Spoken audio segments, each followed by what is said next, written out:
పెద్దిరెడ్డిపై CBI case నమోదు కాబోతుందా? పెద్దిరెడ్డికి సంబంధించి పూర్తి సమాచారం ముఖ్యమంత్రి కిరణ్ కుమార్ రెడ్డి కేంద్ర హోం శాఖకు అలాగే ఈసీ కూడా కంప్లైంట్ చేసిన పరిస్థితి. ముఖ్యంగా పొంగునూరులో జరిగినటువంటి అరాచకాలు అక్రమాలకు సంబంధించి పూర్తి ఆధారాలతో మాజీ రాష్ట్రంలో పంచాయతీ ఎన్నికల కూటమి అభ్యర్థి ఎవరైతే ఉన్నారో కిరణ్ కుమార్ రెడ్డి ఆయన పూర్తి ఆధారాలతో సమాచారంతో కంప్లైంట్ చేసిన పరిస్థితి కనిపిస్తుంది.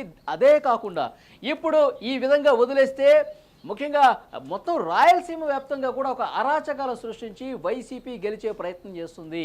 ఎందుకంటే తిరుపతి ఉప ఎన్నిక మన కళ్ళ ముందు నిదర్శనంగా కనిపిస్తుంది. తిరుపతిలో కూడా దొంగ ఓట్లు వేయించుకుని గెలిచిన పరిస్థితి ఉంది. కాబట్టి దానికి సంబంధించిన పూర్తి ఆధారాలతో కిరణ్ కుమార్ రెడ్డి ఎలక్షన్ కమిషన్కి లెటర్ రాశారు. దాంతోపాటు కేంద్ర హోంశాఖ కూడా లెటర్ రాసిన పరిస్థితి కనిపిస్తుంది. పెద్దిరెడ్డి అరాచకాలు అక్రమాలు పెరిగిపోయాయి. పెద్దిరెడ్డిని ఇదే విధంగా వదిలేస్తే కనుక మొత్తం అన్ని చోట్ల కూడా ఇదే విధంగా రిగ్గింగ్ చేసి దొంగ ఓట్లు నమోదు చేయించి గెలిచే పరిస్థితి ఉంటుంది. పెద్దిరెడ్డి మీద చర్యలు తీసుకోవాలని చెప్పి కిరణ్ కుమార్ రెడ్డి చాలా స్పష్టంగా ఆ విషయాలు పేర్కొంటూ ఇప్పటికే లెటర్ ఫార్వర్డ్ చేసినట్టుగా తెలుస్తోంది ఎలక్షన్ కమిషన్కి అలాగే కేంద్ర హోంశాఖకి. కేంద్ర హోంశాఖ దీనికి సంబంధించి దాన్ని సిబిఐకి ఫార్వర్డ్ చేయబోతున్నట్టుగా మనకి సమాచారం వస్తుంది. ఇక కొద్ది రోజుల్లోనే సిబిఐ ఈ జరిగినటువంటి అక్రమాలు అరాచకాలకు సంబంధించి తిరుపతి ఉప ఎన్నిక సందర్భంగా జరిగినటువంటి అవకతవకలకు సంబంధించి పూర్తిగా దర్యాప్తు చేసే అవకాశం ఉందని స్పష్టమైన సమాచారం వస్తుంది. దీనికి సంబంధించి కొంత లేటెస్ట్ ఇన్ఫర్మేషన్ తెలుసుకుందాం, అలాగే కొంత అనాలిసిస్ చేసే ప్రయత్నం చేద్దాం. న్యూస్ రూమ్ నుంచి కటా కార్తీక్ పొలిటికల్ ఎడిటర్ లైవ్లో మనకి జాయిన్ అయ్యారు. కటా కార్తీక్, ముఖ్యంగా కిరణ్ కుమార్ రెడ్డి ఏదైతే గత కొన్నాళ్లుగా దీని మీద పోరాటం చేస్తూ ఉన్నారు, లెటర్స్ కేంద్రానికి రాస్తున్నారు, ఎలక్షన్ కమిషన్ కూడా రాస్తూ ఉన్నారు. ముఖ్యంగా తిరుపతిలో ఏదైతే తతంగం జరిగిందో దానికి సంబంధించి ఆధారాలతో సహా ఆయన పంపించినట్టుగా తెలుస్తోంది. సో సిబిఐ నిజంగా ఎంటర్ అయ్యే పరిస్థితి కనిపిస్తోందా? ఏం జరిగే అవకాశం ఉంది? సిబిఐ ఎంటర్ కావటం అనేటువంటిది నిజంగా పెద్దిరెడ్డి గారికి కానీ, రెండోది పెద్దిరెడ్డి గారు ఆ పార్టీలో నెంబర్ 2 వైసీపీ పార్టీలో. సో వైసీపీ అధినేత జగన్మోహన్ రెడ్డి గారు నిజంగా పెద్ద షాక్ అని చెప్పుకోవాలి. నిజానికి ఇప్పటికే సిబిఐ కేసులతో వైసీపీ సతమతమవుతుంది. జగన్మోహన్ రెడ్డి గారి మీద అక్రమాస్తుల కేసులు సిబిఐ ఈడీ ఎంక్వైరీ చేస్తూ ఉన్నాయి. అదిగాక వివేకానంద రెడ్డి గారు హత్య కేసు సిబిఐ ఎంక్వైరీ చేస్తూ ఉంది. దాంట్లో వైసీపీ ఎంపీగా ఉన్నటువంటి అవినాష్ రెడ్డి నిందితుడిగా ఉన్నాడు. సో సిబిఐ కేసులతో సతమతం అవుతున్న వైసీపీకి మరో సిబిఐ కేసు రాబోతుందా? పెద్దిరెడ్డి రామచంద్రారెడ్డి మీద సిబిఐతో ఎంక్వైరీ జరిపించాలని చెప్పేసి మాజీ ముఖ్యమంత్రి రాజంపేట కూటమి ఎంపీ అభ్యర్థిగా పోటీ చేస్తున్నటువంటి నల్లారి కిరణ్ కుమార్ రెడ్డి ఇప్పటికే 2 దఫాలుగా గత నెల 14న మొన్న రీసెంట్గా ఎలక్షన్ కమిషన్కి లెటర్ రాశారు. కేంద్ర హోంశాఖకు లెటర్ రాశాడు.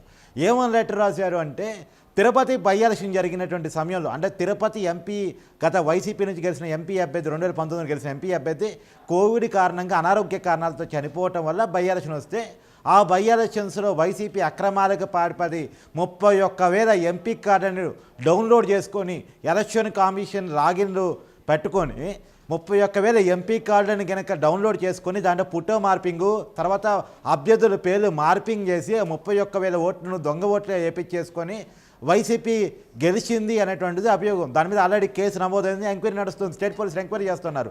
ఆ కేసులో ఎలక్షన్ కమిషన్ ఇటీవలనే ఒక ఐఏఎస్ను కూడా సస్పెండ్ చేసి.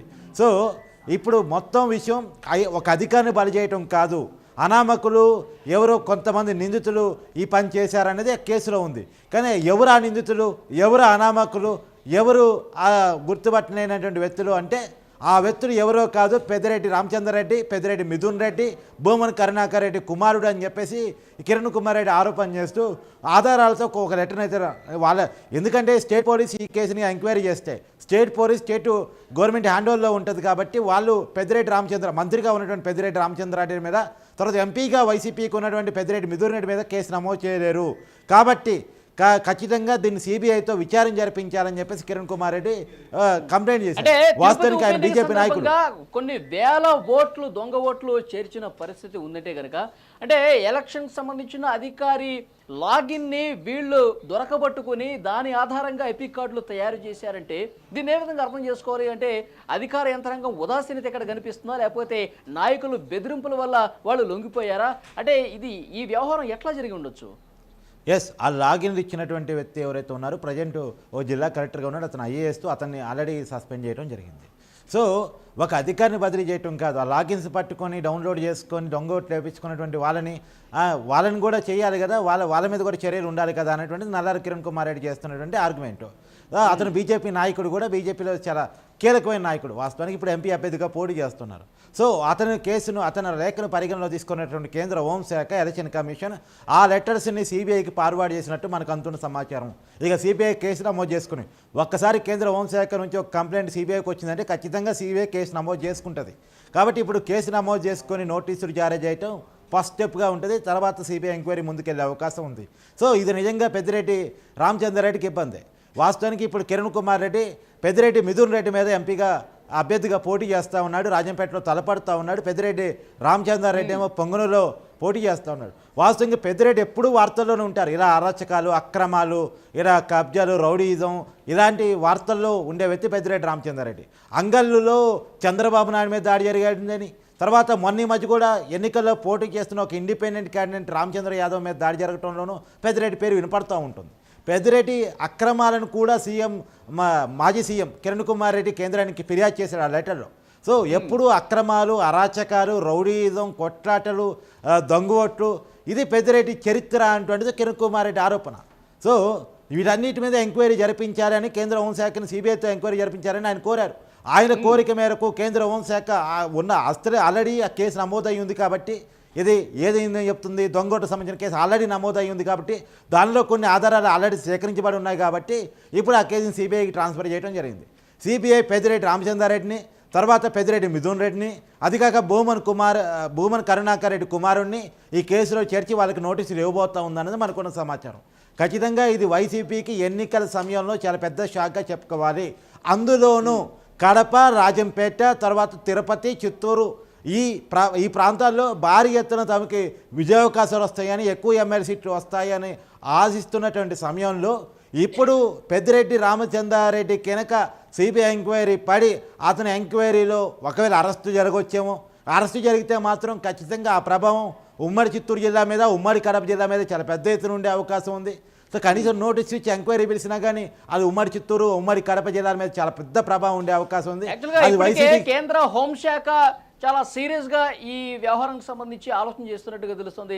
కిరణ్ కుమార్ రెడ్డి కంప్లైంట్ ఆధారంగా ఎలక్షన్ కమిషన్ పర్మిషన్తో ఇప్పుడు సిబిఐకి అప్పగించే ఆలోచన కూడా ఆల్రెడీ స్టార్ట్ అయిపోయినట్టుగా తెలుస్తుంది. ఒకవేళ నిజంగా సిబిఐ ఇప్పుడు ఎలక్షన్కి, పోలింగ్కి చాలా తక్కువ సమయం ఉంది, ఘట్టగార్తెకి మే 13 జరగబోతుంది పోలింగ్. సో ఈ లోపలే గనక ఆంధ్రప్రదేశ్లో మీ పెద్దిరెడ్డి అరెస్టు జరిగితే గనక ఏంటి పరిస్థితి? ఓన్లీ తిరుపతి ఉప ఎన్నిక సంబంధించి జరిగిన అవకతవకల్ని చూసే అవకాశం కనిపిస్తుందా? లేదంటే కనుక పెద్దిరెడ్డి ఈ వ్యవహారాలు ఏవైతే ఉన్నాయో వాటన్నింటి మీద దృష్టి కేంద్రీకరించే అవకాశం ఉంటుందా? ఏ విధంగా జరిగే ఛాన్స్ ఉంది? ఎంక్వైరీ ఏ కేసు నుంచి మొదలైనా సరే ఆయన వ్యవహార శైలి మొత్తం బయటకు వచ్చే అవకాశం ఉంటుంది. వాటి మీద వరుసగా కేసులు నమోదయ్యే అవకాశం ఉంటుంది.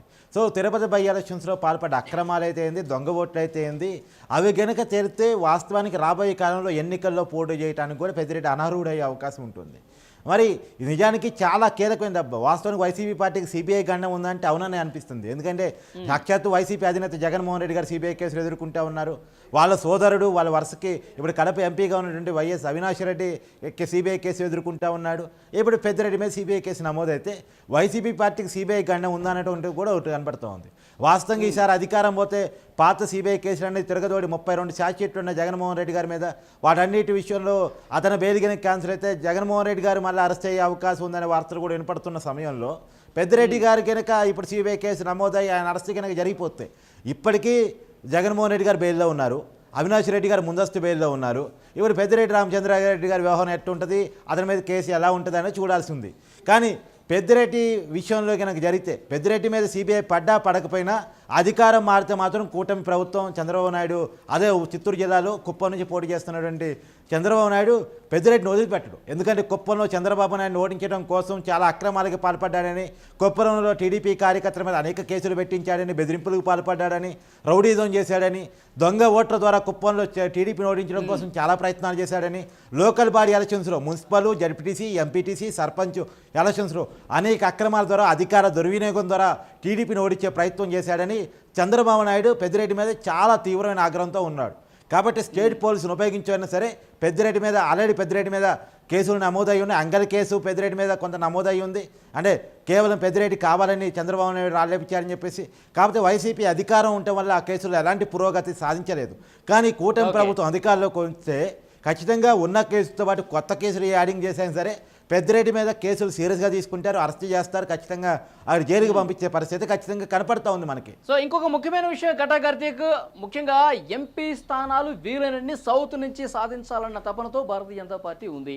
ముఖ్యంగా ఇప్పుడు భారతీయ జనతా పార్టీకి సంబంధించిన ఎంపీ అభ్యర్థి కిరణ్ కుమార్ రెడ్డి నేరుగా కేంద్ర హోంశాఖకు లేఖ రాశారు. ఇక్కడ పూర్తి స్థాయిలో పెద్దిరెడ్డి రామచంద్రారెడ్డి అరాచకాలు విపరీతంగా పెరిగిపోయిన పరిస్థితి కనిపిస్తుంది. ఇతన్ని గనక కట్టడి చేయకపోతే పూర్తి స్థాయిలో ఇక్కడ మనం నష్టపోయే అవకాశం ఉందని చెప్పి భారతీయ జనతా పార్టీ కూడా కొంత ఆలోచన చేసినట్టుగా తెలుస్తోంది. సో ఈ నేపథ్యంలోనే సిబిఐ ఎంక్వైరీకి ఆదేశాలు ఇవ్వబోతున్నట్టుగా మనకైతే సమాచారం వస్తుంది. వీళ్ళని ఎక్కువ కేంద్ర బలగాలు కూడా పంపించాలి అని చెప్పి ఆ లేఖలో చాలా స్పష్టంగా పేర్కొన్నారు. ఎందుకంటే గత ఎన్నికల్ని ఏ విధంగా రణరంగంగా మార్చారో మన కళ్ళ ముందు కనిపిస్తుంది. కాబట్టి ఎక్కువ మంది స్టాఫ్ను పంపించాలి, కేంద్ర బలగాల్ని పంపించాలి, తర్వాత వెబ్ క్యామ్స్ కూడా ఉపయోగించి నిరంతరం పోలింగ్ బూత్ల దగ్గర ఏం జరుగుతుందో పూర్తి స్థాయి పటిష్ట నిఘా కూడా ఏర్పాటు చేయాలని ఆ లేఖలో చాలా స్పష్టంగా పేర్కొన్నారు. సో భారతీయ జనతా పార్టీ ఎక్కువ ఎంపీ స్థానాలు గెలిపించాలనుకునే ఒక తపనతో ఉన్న నేపథ్యంలో పెద్దిరెడ్డి మీద యాక్షన్ తీసుకునేందుకు సమాయత్తం అయిపోయినట్టే ప్రస్తుతం జరుగుతున్న పరిణామాలు భావించాల్సిన పరిస్థితి కనిపిస్తోందా? మీరు చాలా కీలకమైన పాయింట్ లేవనెత్తారు. ఖచ్చితంగా భావించవచ్చు. ఎలా భావించవచ్చు అంటే కంప్లైంట్ చేసింది టీడీపీ వాళ్ళు, జనసేన వాళ్ళు అయితే వేరు. సాక్షాత్తు బీజేపీ ఎంపీ అభ్యర్థిగా పోటీ చేస్తున్నటువంటి మాజీ సీఎం కిరణ్ కుమార్ రెడ్డి కంప్లైంట్ చేయడం గమనార్హం. దానివల్ల ఈ కేసుని ఖచ్చితంగా సీరియస్గా తీసుకునే అవకాశం ఉంది. అది కాక కిరణ్ కుమార్ రెడ్డి చేసిన కొన్ని ఆర్గ్యుమెంట్స్ కూడా ఏంటంటే పోయినసారి దొంగ ఓటు ద్వారా గెలిచారనేటువంటి అభియోగాలు కేసులు ఉన్నాయి కాబట్టి, దానికి సాక్ష్యాధారాలు కూడా ఉన్నాయి కాబట్టి ఈసారి ఖచ్చితంగా కేంద్ర బలగాలను ఉపయోగించాలి, తర్వాత వెబ్ క్యామ్స్ ఉపయోగించాలని చెప్పేసి కూడా కేంద్ర హోంశాఖను అడిగారు, ఎలక్షన్ కమిషన్ అడిగారు. సో ఈ ఎలక్షన్ కమిషన్ దీనికి ఆల్రెడీ ఓకే చెప్పినట్టు మనకు తెలుస్తుంది. వెబ్ క్యామ్స్ పెట్టి కేంద్ర బలగాల ద్వారా ఏదైతే రాజంపేట ఎంపీ పరిధిలో ఉంటే అసెంబ్లీ నియోజకవర్గాలకు, రాజంపేట పార్లమెంట్ నియోజకవర్గానికి, అలానే పొంగనూరు అసెంబ్లీ నియోజకవర్గానికి కూడా ఖచ్చితంగా వెబ్ క్యామ్స్, తర్వాత కేంద్ర బలగాల సమక్షంలో ఎన్నిక కేంద్ర బలగాలకి ఎన్నిక ఎంటర్ అవుతే పొంగనూరులో పెద్దిరెడ్డి రామచంద్రారెడ్డి ఓడిపోయే ప్రమాదం ఉంది. ఎందుకంటే ఇన్నాళ్ళు వీళ్ళు గెలిచింది ఎలా? దొంగోటు ద్వారా, అక్రమాల ద్వారా, రౌడీజం ద్వారా, బెదిరింపుల ద్వారా గెలిచారనేటువంటి ఒక అభియోగాలు ప్రతిపక్షాలు చేస్తున్నటువంటి పరిస్థితుల్లో నిజంగా పొంగనూరులో కనుక కేంద్ర బలగాల ద్వారా వెబ్ క్యామ్ ద్వారా election free and fair election జరిగితే ఖచ్చితంగా పెద్దిరెడ్డికి అది ఇబ్బందే. ఒక పెద్దిరెడ్డికి మాత్రమే కాదు, రాజంపేట పార్లమెంటు పరిధిలో ఉన్న 7 అసెంబ్లీ నియోజకవర్గాల్లోనూ, తర్వాత ఉమ్మడి చిత్తూరు జిల్లాలో ఉన్నటువంటి అనేక అసెంబ్లీ స్థానాల్లోనూ ఈ ప్రభావం కనపడే అవకాశం ఉంది. ప్రత్యేకించి జగన్మోహన్ రెడ్డి గారి సొంత జిల్లా కడప జిల్లా, తర్వాత పక్కనే పెద్దిరెడ్డి గారి సొంత జిల్లా చిత్తూరు జిల్లా, ఈ 2 జిల్లాల్లో కూడా వైసీపీ పార్టీకి చాలా పొలిటికల్గా ఇబ్బందికరమైన రాజకీయ పరిణామాలు జరిగే అవకాశం ఉంది. వాస్తవానికి వైసీపీ ఎక్కువ సీట్లు ఎక్స్పెక్ట్ చేస్తుంది ఎక్కడ అంటే కడప, చిత్తూరే. కడప, కర్నూలు, చిత్తూరు ఈ 3 జిల్లాలు తప్ప వైసీపీ ఎక్కడా కూడా సరైన పొజిషన్లో లేదు. దాదాపు సగం పైన మంత్రులు ఓడిపోతారని చర్చ నడుస్తూ ఉంది. వాస్తవానికి పోయినసారి క్యాబినెట్లో చాలా కీలకమైన మంత్రులుగా ఉన్నటువంటి వాళ్ళు, వైసీపీకి పైరు బ్రాండ్లుగా ఉన్నటువంటి వాళ్ళు, ఆర్కే రోజా నగర్లో ఓడిపోతారని చర్చ నడుస్తుంది. గుడివాడలో కొడానాని ఓడిపోతారని చర్చ నడుస్తుంది. గుడ్డు మంత్రిగా పేరు ఉన్నటువంటి వైజాగ్ గాజువాక నుంచి గుడివాడ అమర్నాథ్ ఓడిపోతాడని చర్చ నడుస్తూ ఉంది. తర్వాత సత్తెనపల్లి నుంచి అంబటి రాంబాబు ఓడిపోతున్నాడని చర్చ నడుస్తూ ఉంది. సో చాలా కీలకమైన మంత్రులు ఎవరైతే ఉన్నారో వాళ్ళంతా ఓడిపోతున్నారు. ఈవెన్ మాజీ మంత్రి అనిల్ కుమార్ యాదవ్ కూడా బాపట్ల నర్సరావుపేట ఎంపీగా పోటీ చేస్తున్నాడు, ఆయన కూడా ఓడిపోతారని చర్చ నడుస్తున్నటువంటి సమయంలో ఇప్పుడు పెద్దిరెడ్డి అరెస్టు అనేటువంటిది ఉమ్మడి కడప, చిత్తూరు జిల్లాల్లో రాజకీయంగా వైసీపీకి చాలా పెద్ద డ్యామేజ్ కాబోతుంది. పెద్దిరెడ్డి రామచంద్రారెడ్డిపై నమోదయ్యే కేసుతో మొదలైనటువంటి సిబిఐ ఇక నిరంతరం దూకుడు ప్రదర్శిస్తూనే ఉంటుంది. పెద్దిరెడ్డితో మొదలై పెద్దిరెడ్డితోనే ఆగదు. కూటమి గనక అధికారంలోకి వచ్చిన తర్వాత పరిస్థితులు వేగంగా మారిపోయే అవకాశం అయితే కనిపిస్తుంది. ఇంతకుముందు మీరు అన్నట్టు నెక్స్ట్ ఇక వరుసగా ఇటు జగన్మోహన్ రెడ్డి కావచ్చు, అవినాష్ రెడ్డి కావచ్చు, ఇక వరుసగా ఈ సిబిఐ కేసులు నమోదైతూ ఆంధ్రప్రదేశ్లో ఒక దూకుడు కనిపించే పరిస్థితి సిబిఐ కనిపిస్తుంది. ముఖ్యంగా గతంలో మనం మాట్లాడుకున్నటువంటి విషయాలకు సంబంధించి ఒకసారి మనం చర్చిస్తే కనుక నెక్స్ట్ అరెస్టుల పరంపర ఆంధ్రప్రదేశ్లో జరగబోతోంది అని చెప్పి పెద్ద ఎత్తున చర్చ జరుగుతోంది. ఇప్పుడు కేంద్ర హోంశాఖ కూడా చాలా సీరియస్గా పెద్దిరెడ్డి విషయం గురించి ఆలోచన చేస్తున్నట్టు తెలుస్తోంది. పెద్దిరెడ్డితో మొదలైనటువంటి ఏంది అంటే జగన్మోహన్ రెడ్డి గారి కేసులో వేగం లేకపోవడంలోనూ, అవినాష్ రెడ్డి గారి అరెస్టు జరగకపోవడంలోనూ, ఇలా పెద్దిరెడ్డి లాంటి వాళ్ళు అనేక అక్రమాలకు పాల్పడ్డా కేసులు నమోదు కాకపోవడంలోనూ వైసీపీకి మొన్నటిదాకా 22 ఎంపీలు ఉంటాం, రాజ్యసభలో బలం ఉంటాం.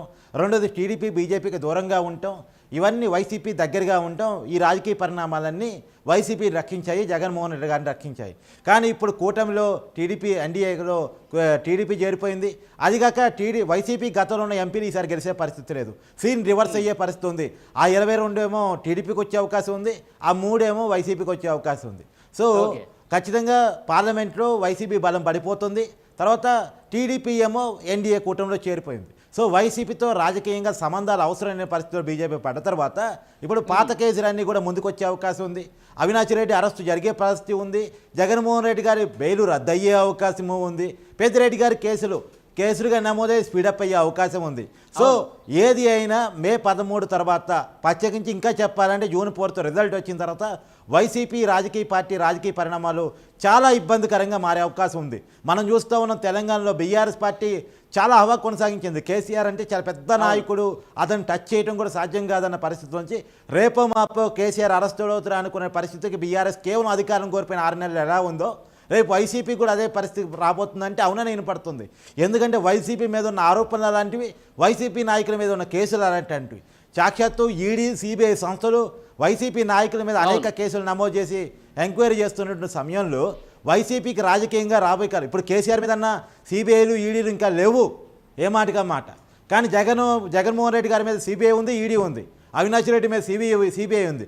ఇప్పుడు కొత్తగా పెద్దిరెడ్డి రామచంద్రారెడ్డి మీద సిబిఐ యాడ్ కాబోతూ ఉంది. కాబట్టి ఈ కేసులు వైసీపీని రాజకీయంగా ఇబ్బంది పెట్టే రాజకీయ పరిణామాలకు నమోదు కాబోతున్నాయి. కటకర్తికి మే 13కి ముందే పెద్దిరెడ్డి అరెస్టు ఒకవేళ జరిగితే ఏంటి సిచ్యువేషన్? జగన్మోహన్ రెడ్డికి రైట్ హ్యాండ్గా ఉన్నారు పెద్దిరెడ్డి రామచంద్రారెడ్డి.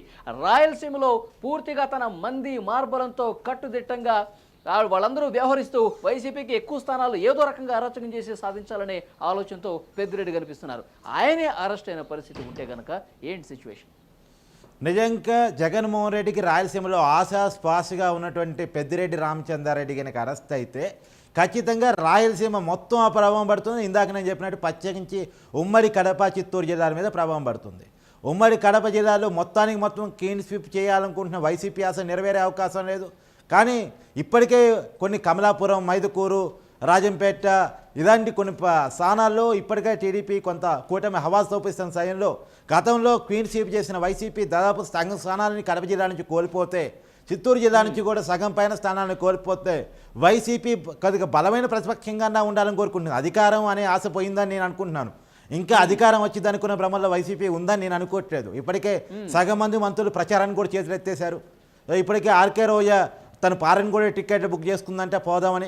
కాకపోతే జగన్మోహన్ రెడ్డి గారి క్రాస్ బీకి ఇప్పుడు కనుక నువ్వు పోతే ఆ ప్రభావం నీ నిజవర్గం మీద మాత్రమే కాదు, స్టేట్ వైడ్ ఇంపాక్ట్ చూపిస్తుంది.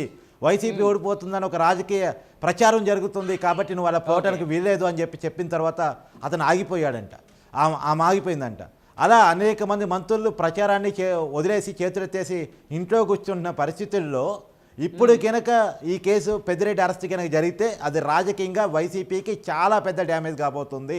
కొద్ది గొప్ప బలం వస్తే 25 సీట్లన్నా గెలుస్తాం అనుకున్న రాయలసీమలో ఆ పరిస్థితి లేకుండా పోతుంది. సో మొత్తానికైతే పెద్దిరెడ్డి రామచంద్రారెడ్డి వ్యవహార శైలికి సంబంధించి కేంద్ర హోంశాఖ చాలా సీరియస్గా పని మొదలుపెట్టినట్టుగా కనిపిస్తోంది. మాజీ ముఖ్యమంత్రి కిరణ్ కుమార్ రెడ్డి అయితే లెటర్ రాశారో ఈ అరాచకాలకు సంబంధించి పూర్తి స్థాయిలో ఇన్ఫర్మేషన్ తీసుకుని ఆధారాలతో సహా కేంద్ర హోంశాఖకి ఇచ్చారు. అలాగే ఎలక్షన్ కమిషన్ కూడా ఇచ్చారు. ఎలక్షన్ కమిషన్ అనుమతితో సిబిఐకి ఆలోచన చేస్తున్నట్టుగా తెలుస్తుంది.